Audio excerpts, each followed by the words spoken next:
Bom dia a todos. O Dharma, incomparavelmente profundo e de uma sutileza infinita, é raramente encontrado mesmo em milhões de ciclos universais. Possamos nós agora ouvi-lo, aprendê-lo, guardá-lo. Ouçamos cuidadosamente as palavras do Tathagata. Hoje prosseguimos em nossos estudos da originação dependente, sendo que hoje estaremos finalizando os 12 passos da originação dependente com o 12º passo. O 12º passo chama-se Jnana Marana.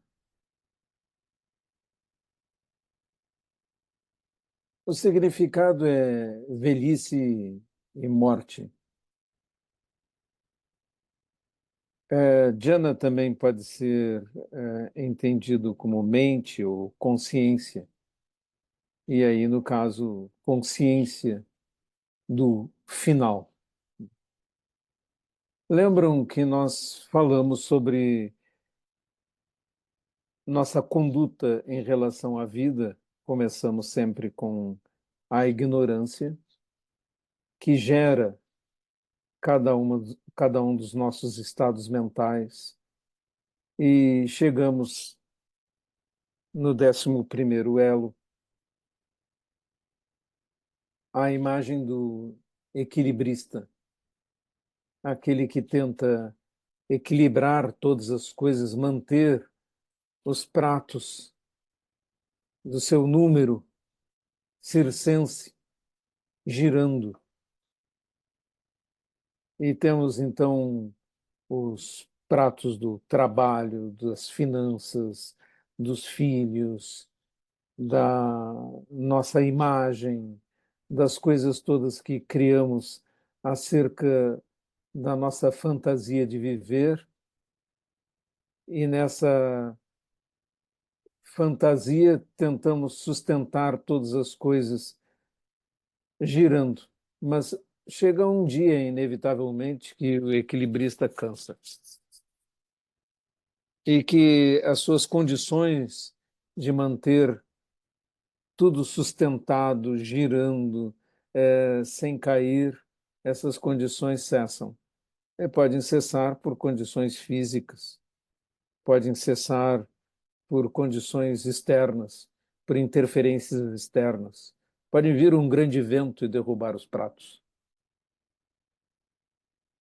Pode ser que você tenha uma dor no braço e não consiga mais manter os pratos girando.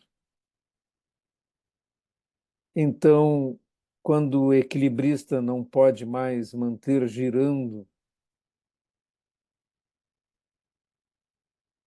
o prato do nosso próprio corpo, né?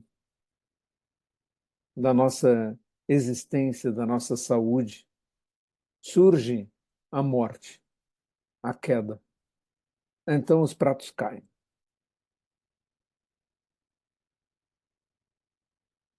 Bom, na verdade, quando isso sucede, nós podemos tomá-lo como inevitável. Cedo ou tarde, os pratos vão cair. Cedo ou tarde, não conseguiremos mais manter girando todo o equilíbrio que nós queríamos. Na vida, quando os pratos caem, também parece morte. Por exemplo, quando cessa um amor e há uma separação, quando o equilíbrio na sua situação de trabalho não se sustenta mais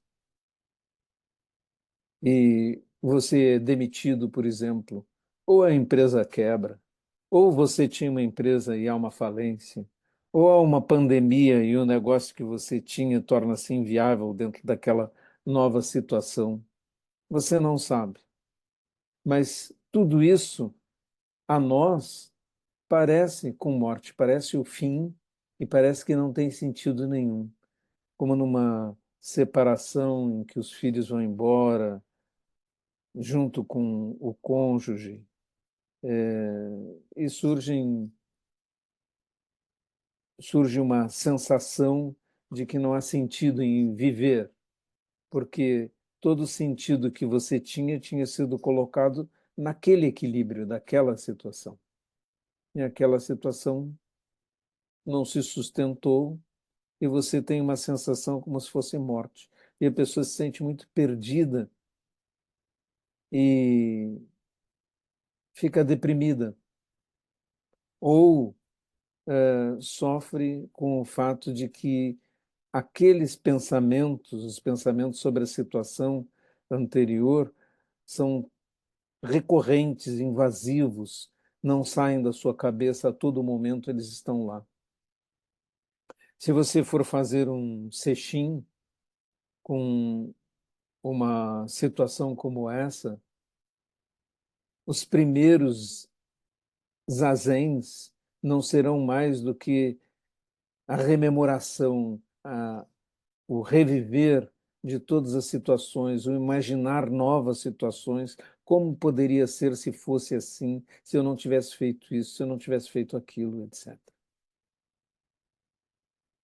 E leva algum tempo até a pessoa se dar conta de que aquilo é realmente como um sonho, tem a consistência de um sonho. E isso é muito importante na compreensão do 12º elo. A vida é um sonho, mas a morte também é um sonho.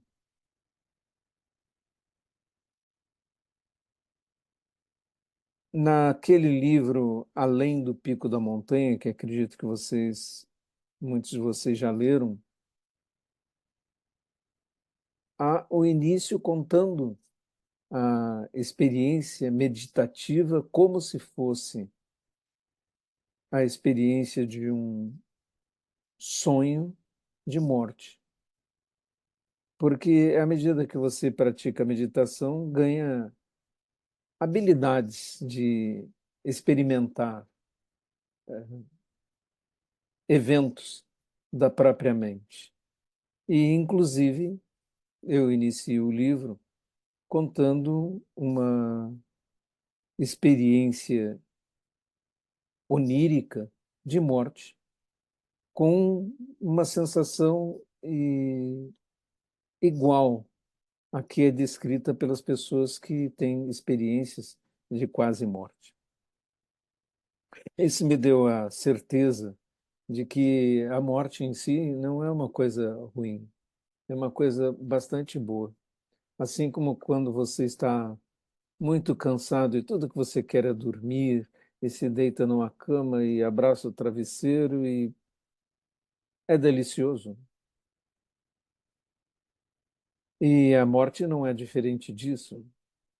Você cansou, aí você parte para outro sonho. Sua mente continua. O equilibrista sabe que um dia não poderá mais manter o equilíbrio. Então, todos estamos certos de que há um fim, que nós teremos um fim. E isso nos leva à consideração de que o que é importante realmente é o estado da nossa mente. Se nós mantivermos uma mente lúcida, clara e não levada pelas ilusões e não arrastada por paixões para lá e para cá, nós sentiremos uma felicidade e tranquilidade. E isso permanece com a morte. Por isso, no momento da morte. Por isso, há pessoas que morrem muito tranquilamente. E há pessoas que morrem angustiadas e desesperadas, não quero morrer, não quero morrer. Porque ela, na realidade, não compreendeu a tessitura de sonho que é a nossa vida e a nossa morte. São só sucessões de sonhos. Isso que nós temos agora é um sonho muito nítido.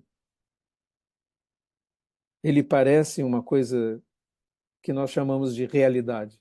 Nós dizemos esta é a realidade. Mas isso que nós dizemos é a realidade não passa de um sonho nítido. À medida que nós acordamos do sonho, nós vemos a condição onírica da vida, que ela é sonho. E aí podemos tratar os eventos da vida com a compreensão de que é um sonho e que logo ali, mais adiante, você vai acordar. Como num sonho em que você sabe que está dormindo e acontece algo desagradável, mas você diz, é um sonho, eu posso acordar. E você faça um esforço e acorda. E aí simplesmente apaga o sonho desagradável que estava existindo. Para uma mente iluminada, isso é o que acontece com o nosso sonho da agora, o sonho da vida. Há algo que continua. Construímos e sustentamos o jogo, mas depois o jogador continua. Novas possibilidades estão disponíveis. Vejam, você está jogando um jogo de xadrez. Tem o tabuleiro, as regras, o adversário, etc. E chega o jogo ao fim e você perde. Aquela situação acabou. É como se fosse a morte. Foi a morte daquele jogo. Acabou. Mas você, o jogador, você continua. Pode rearrumar as peças e vamos jogar outra partida. É igual. Nós sempre temos uma condição que continua. E a condição, aquela que você estava jogando, aquela cessou. Aquele momento cessou, aquele sonho cessou. Mas você pode sonhar de novo. É o que acontece frequentemente quando pessoas me falam sobre separações. Eu mesmo tive essa experiência na minha vida e foi muito desagradável. E não lidei bem com ela. Mas eu já sei a história toda como é. A pessoa me conta, está se separando, está sofrendo, tem uma turbulência mental, não consegue deixar de pensar no assunto, etc. Mas passam-se 2 anos e eu falo com a mesma pessoa. E a pessoa me conta o quê? Ah, que bom que aquilo acabou. Eu estou num novo relacionamento muito bom.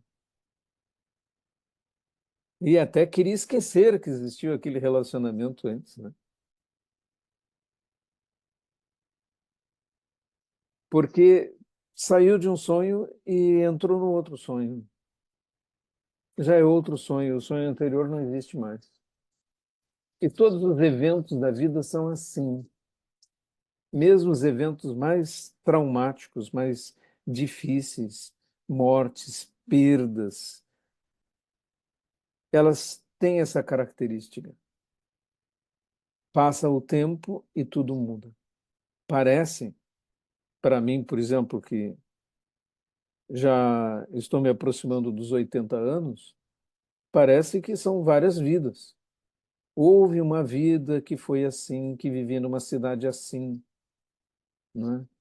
Que tive um casamento assim, que tive filhos assim, etc. E acabou. Como se fosse a vida de outra pessoa. E até eu mesmo me transformei em outra pessoa com o tempo, até com outro nome, com outras atividades, condição que é até irreconhecível. Não só irreconhecível como indivíduo, né? Tem um grupo de amigos que se reúnem há mais de 50 anos, porque terminamos um curso juntos. Aí agora nós temos que usar crachás no peito com o nosso nome, porque nós olhamos para o rosto do outro e não sabemos mais quem era. Ah, esse era fulano, mas agora não tem mais cabelo, agora não tem. Agora mudou completamente, né? Está velho, enrugado, é outra pessoa, é outra aparência física, mas também pode ser, como gosto de pensar que é verdade, no meu caso, que mudou como pessoa também. Não é a mesma pessoa,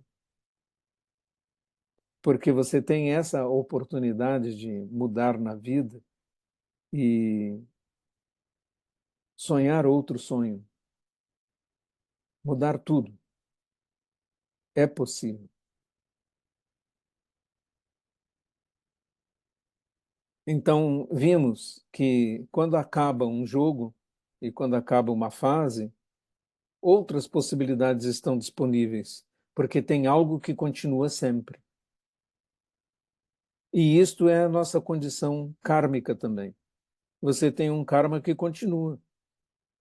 Você não lembra da sua vida passada, mas todas as suas condições de hoje, a maneira como você reage, as suas marcas, seus sanskaras, né? Suas marcas kármicas, estão aí.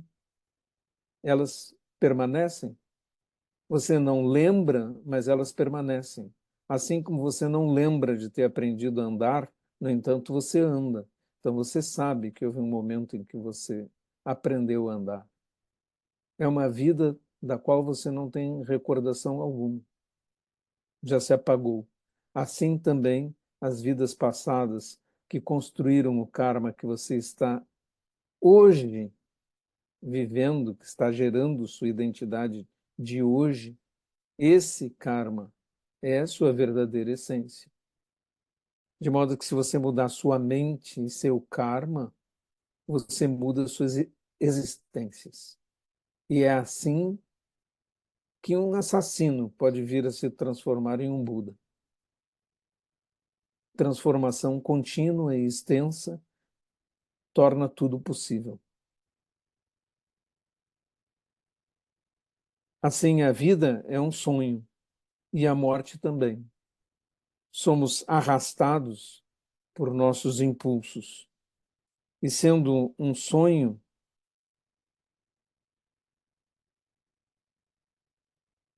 a morte nos desperta para um jogo a seguir, um jogo que recomeça. Só um Buda escapa desse impulso de repetição porque ele superou a vidya, a ignorância. E então o 12º elo nos encaminha para quê? Para um renascimento, uma nova manifestação kármica. Surge uma nova manifestação, um novo ser que arrasta a mente do passado. Enquanto você não mudar essa mente para transformar-se numa mente iluminada, continuará vivendo vidas não iluminadas. É essa a nossa realidade. Vamos ver se nós temos perguntas. Sim, sensei. Temos uma pergunta de Gyosei-san. A prática de sonhos lúcidos ajuda a entender essa condição onírica da vida? Essa prática existe no Zen? Sim, existe essa possibilidade de prática, mas cada vez que nós aprendemos algo mais profundo, uma habilidade, ela também tem uma armadilha, que é reforçar a nossa separação a nossa noção de estarmos separados e a sensação de que sabemos algo que os outros não sabem. Esse é uma grande armadilha que existe para o praticante espiritual. Por isso, a regra no Zen é: se você desenvolver uma habilidade, um seed, né, não o use, não fale dele, exceto se for necessário para um ensinamento. Não há nenhuma vantagem em se sentir uma pessoa que desenvolveu uma habilidade psíquica qualquer. Isso contraria toda a sensação de humildade. A humildade é a coisa mais difícil para o praticante Zen, para o praticante espiritual. Porque existe sempre a armadilha de se sentir um santo. Existe a armadilha tão constante de se sentir mais inteligente, superior, mais sábio do que as outras pessoas. E dizer isso, né? Esfregar na cara dos outros, como se faz nas redes sociais, né? Em que as pessoas todas ficam muito valentes porque estão na frente de um teclado. Então, os insultos e a insinuação de que os outros são ignorantes ou burros ou qualquer coisa assim é a coisa mais frequente nas redes sociais. Afinal, se está à frente das pessoas e não vai se levar um soco no nariz, então as pessoas tornam-se bastante audaciosas, valentes, né? Essa é a armadilha que está por trás do desenvolvimento de qualquer coisa, como a capacidade de ter sonhos lúcidos. Se você aprender a dominar melhor seus sonhos, use isso para aprender, mas não fale sobre o assunto para as outras pessoas.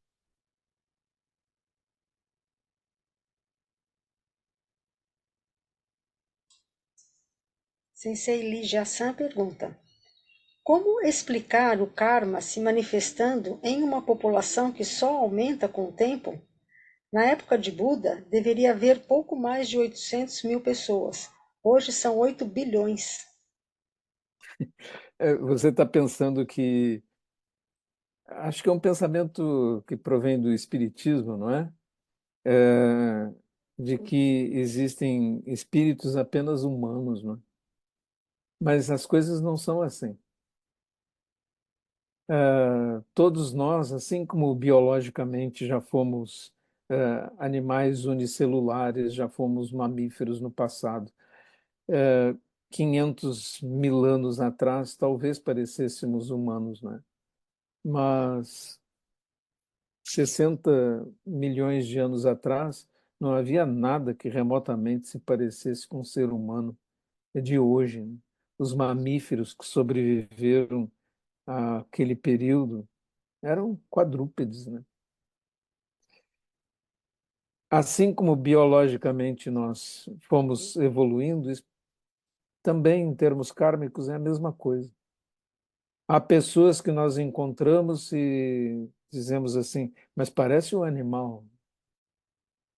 E há animais que nós encontramos e vemos seu comportamento e dizemos, mas que maravilha, parece gente, né? Os contos de Ataka, eu estou indo aqui um extremo, que são lendas sobre vidas passadas de Buda, chegam a descrevê-lo como sendo o espírito de uma árvore. Então, seria vaidade nossa pensar que só existem vidas humanas, né? Estamos indo em direção a maior complexidade. E talvez estas gerações sejam as últimas gerações do tipo de ser humano que nós somos agora. Pode ser que daqui a 200 anos todo ser humano que conheçamos tenha implantes de inteligência artificial, etc.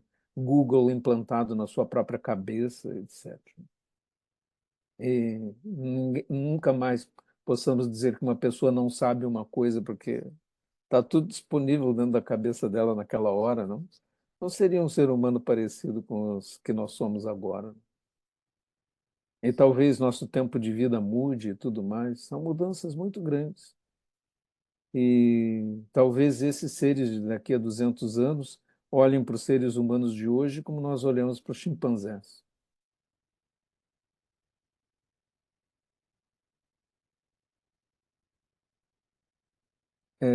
Portanto, pensar só existem seres humanos e karma, só existe karma humano e descendência humana, é apenas mais um reflexo da nossa vaidade de nos acharmos como seres especiais. Nós simplesmente não somos.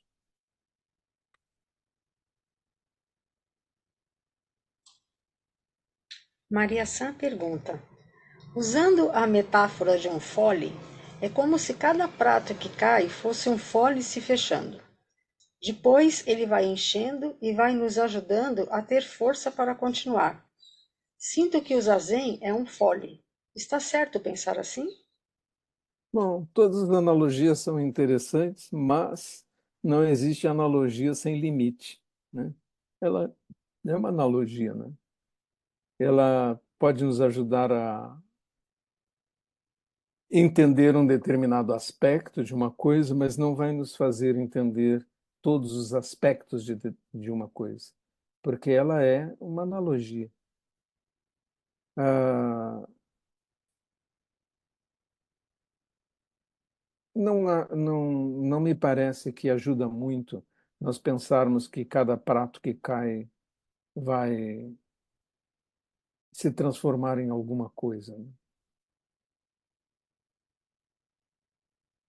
Simplesmente tentamos sustentar as coisas de uma determinada forma e fazemos isso na nossa vida todo o tempo. Tentando sustentar situações e querendo que elas continuem como agora, nesse momento. Temos muita dificuldade de virar tudo de cabeça para baixo e fazer outra coisa. Essa é uma das grandes dificuldades, por exemplo, de se tornar um monge, né? Se tornar um monge é uma revolução tão grande na vida que a maioria dos monges que consegue passar pelos filtros e passar para a ordenação de noviço, né? A maioria desiste. É a experiência que nós temos.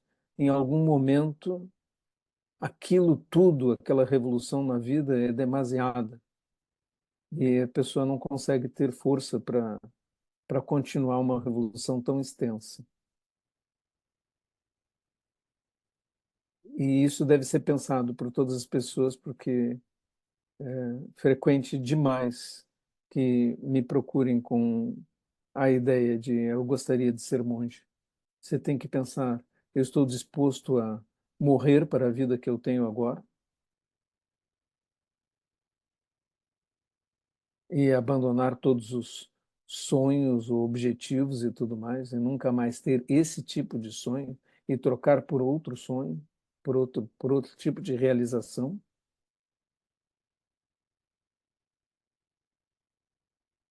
Vamos ver a seguinte. Clarice Sam pergunta: de acordo com a analogia que o senhor usa no livro O Caminho Zen, o redemoinho sempre volta a se manifestar universo após universo? A vida adormece e desperta para adormecer e despertar novamente? Além da existência de um universo, né, de uma era, nós não enxergamos. O que nós sabemos é que, inevitavelmente, quando um universo se manifesta, acontecem irregularidades. Essas irregularidades levam a manifestações como a da vida, que pode ser extremamente rara, muito, muito rara. Basta ver a questão do paradoxo de Fermi, né? Se existem tantas oportunidades, bilhões, 400 bilhões de estrelas na Via Láctea, e cada uma em média com um planeta, então, se houvesse tanto disso, onde é que estão os outros, né? Onde é que estão outras vidas?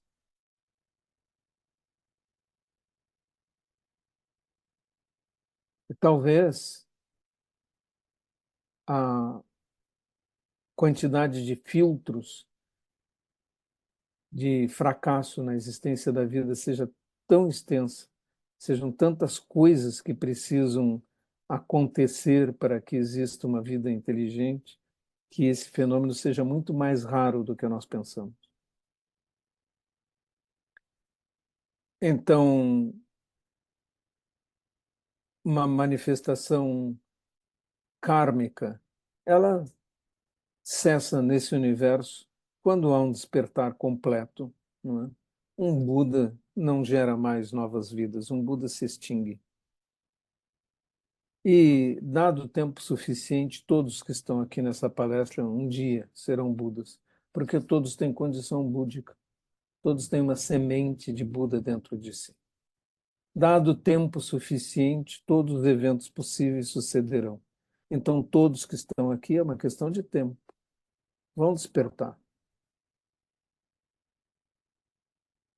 Agora, quanto mais tempo leva, mais você sofre, né? Porque viver, inevitavelmente, tem dukkha, sobes, desces. Tem momentos bons e momentos ruins. E, portanto, um dia você vai querer realmente escapar disso. É isso é que leva você à condição de um Buda. E se todos despertam, não existe karma para novas manifestações. Mas um novo universo gera suas irregularidades. E as suas irregularidades acabam provocando surgimentos que, ao fim, podem chegar a manifestações como as nossas. Talvez nós sejamos um evento raríssimo no nosso universo. A questão é se nós podemos aproveitar esse momento de brilho e consciência adequadamente.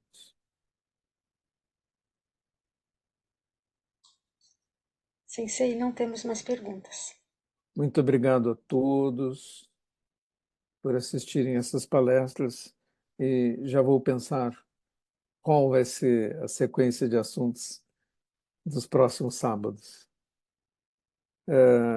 Lembrem que foi publicado o livro Refugiados no Zen, e que está disponível a todos, que temos um cestim em Florianópolis, agora no final do mês, temos quase 70 inscrições. Então, se alguém ainda quiser participar, se apresse para reservar sua vaga. E também gostaria de lembrar que eu faço entrevistas com os alunos e que é um grande prazer para mim falar com vocês e saber o que está acontecendo nas suas mentes, nas sangas. Isso é uma das alegrias do meu dia. Muito obrigado a todos, Gachô. Muito obrigada, Sensei. Muito obrigada a todos.